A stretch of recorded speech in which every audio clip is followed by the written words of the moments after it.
Hello, dear patrons, and welcome to yet another monthly art release of this digital residency at the IMT Gallery. My name is Bijan, an Iranian multimedia artist based in London, vlogging to you virtually from my studio in the center of this gigantic city. So Europe is at war. It has been quite a while since Matt Putin decided that he wanted to act upon his lunacy by embarking on a fully fledged war in Ukraine. I am no stranger to war, as I very vividly recall the Iran-Iraq war, which ended when I was 5. But I have to say that it's just so saddening and frustrating to see people resorting to such regressive and inhumane measure in order to settle things among themselves. Nobody actually ever wins a war. Even having a war is a defeat for all of us. And so the question is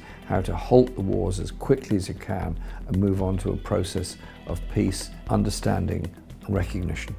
Since the shadow of this war is already hanging heavily upon the whole of the world at the moment, I am not going to talk about it anymore in this video and give us all a distracting break of a couple of minutes and talk about myself instead. I have actually had a very tough month behind me, and I will tell you why. As I said before, I was recently selected through an open call by the Eastside Projects to have a solo exhibition at their space in Birmingham, June next year. This exhibition will be centered around my Disco Islam film, which you saw parts of in my last video. I will be calling the show Disco Islam Future Phantasmagoria, and I will be using elements from the club culture, the environment, and technology to bring this dystopian, neoliberal, fictional Middle Eastern nightclub into touchable reality. Following the tradition of using the neoliberal corporate aesthetics in my practice, my initial thought for this show was to use a technology called the fog screen at the center of this immersive installation. So fog screen is basically an advertising medium which uses a thin layer of fog to form a walk-through screen which you can project onto. This is a very expensive piece of kit to hire though, and beyond the budget Eastside Projects is giving me for this show. That is how, through my conversations with the curators, we decided that I should apply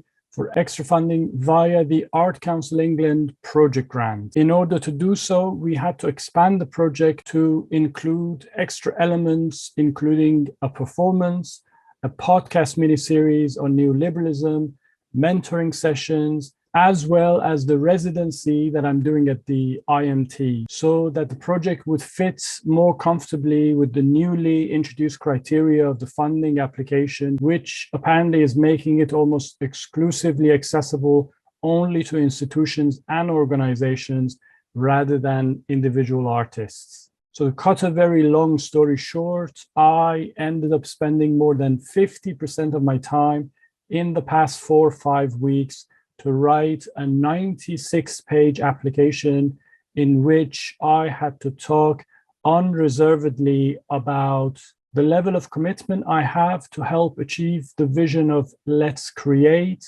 the new 10-year strategy of the Art Council England, in which the creativity of each of us is valued and given the chance to flourish. I had to demonstrate how ambitious and committed I am to improve the quality of my work, had to say how capable I am in generating new ideas, work easily and effectively with others, adept at developing diverse talent from every community, capable at responding to the challenges of the next decade, environmentally responsible, inclusive and relevant, that I have mastered a business model that is flexible and able to adapt to changing environments, demonstrating that I'm willing to develop the best ways to measure and express what quality looks like for me, had to convince the Art Council that they're investing in a leadership that inspires positive change and skilled teams and individuals who are inclusive, resilient, and equipped to deal with change, show them an approach that embeds technology appropriately across activities, and uses evidence and data to inform decision-making, that I am on a mission to collectively create a cultural sector that is relevant to more people and better placed to realize its creative ambition, that my project forms relationships with underserved communities, those from lower socioeconomic backgrounds, deaf or disabled people, and those from black and minority ethnic backgrounds, that I am utilizing tools to measure how people's experience of my work compares with the way I intended it to be received, experimenting with new ways of reaching the public, aspiring to be world-leading in the way I make art, in the imagination and expertise with which I create and share culture, ensure then that my creative work clearly links to my wider aims and ambitions, and that I invest in professional development and work with partners to refine what I do.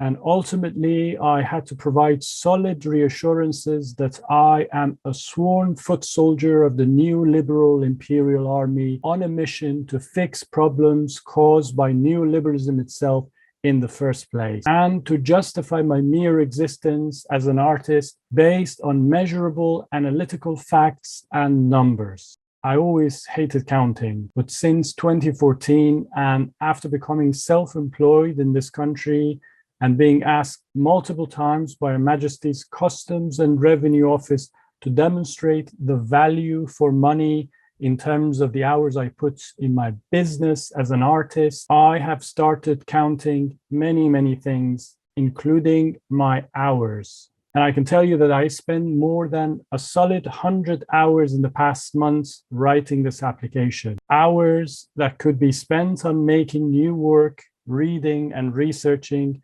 seeing exhibitions, chatting to friends, and so on. But at the end of the day, this had to be done. As a person who has no family or relatives outside the borders of Iran to help, and when your dad is a poet with almost zero income, and your mum's 25 years of hard work as a nurse translates into a pension of around £200 a month, the safety net can be extremely thin for you, especially if half of your living costs is already at the mercy of the social welfare system. Anyway, sorry for being such a nagger this time, but I'm supposed to be vlogging here, and you also signed up for this. I have to finish this here right now since I have a pile of overdue deadlines to deal with as well. So wish me luck for my ACE application and speak with you again soon. All my best, and until then.